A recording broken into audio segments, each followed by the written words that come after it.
Il est démontré à ce jour que l'on soit dans le privé, dans le public ou dans le monde des organismes internationaux, la performance organisationnelle dépend d'abord et avant tout de la qualité des hommes et des femmes, donc du capital humain. C'est que le développement, ce n'est pas une affaire de financement.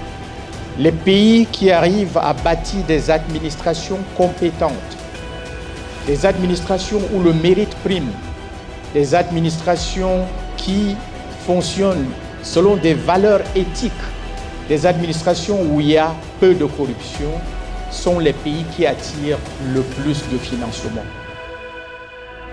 Il y a maintenant une très grande collaboration entre la Banque mondiale, la RDC, ça existe déjà, mais aussi maintenant avec l'école nationale d'administration.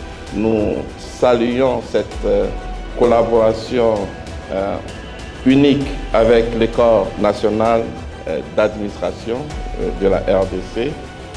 L'ENA, comme vous le savez, joue un rôle fondamental dans la constitution d'un corps de fonctionnaires compétents engagés dans la construction de l'État.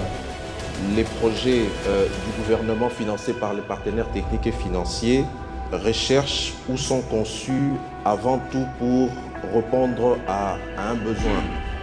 Ce besoin, quel que soit le secteur, est en effet d'accroître l'impact de ces initiatives en termes de développement. L'ENA rappelle que les nations prospèrent ou elles stagnent selon la qualité de leurs institutions. Si les institutions sont bonnes, les États prospèrent. Je voudrais remercier l'ENA, dont la disponibilité et le support actif ont amené cette formation à devenir un modèle que beaucoup d'autres pays vont copier parce qu'en fait, il ne s'agit pas, tel que je l'ai appris, il ne s'agit pas seulement d'une formation donnée par la Banque mondiale. Il s'agit d'un partenariat qui s'est créé ici entre les institutions congolaises et la Banque mondiale.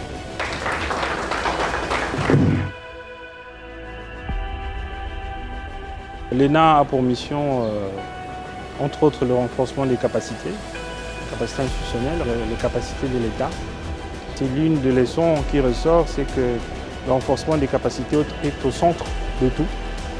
D'ailleurs, les études sont péremptoires sur la question.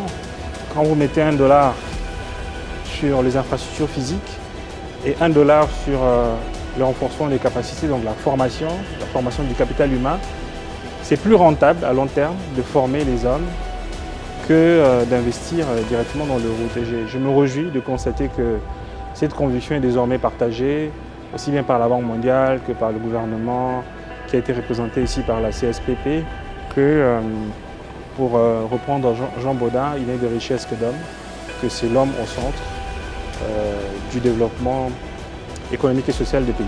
Cette formation a été bénéfique pour nous parce que nous n'avons pas seulement participé à une formation comme tant d'autres, mais nous avons acquis un plus aux connaissances que nous avions déjà, pas seulement au niveau de la passation de marché, mais dans le cadre de la gestion du projet de manière générale, sur différents aspects tels que le suivi évaluation, la gestion financière, les aspects de communication, les aspects de sauvegarde environnementale et sociale.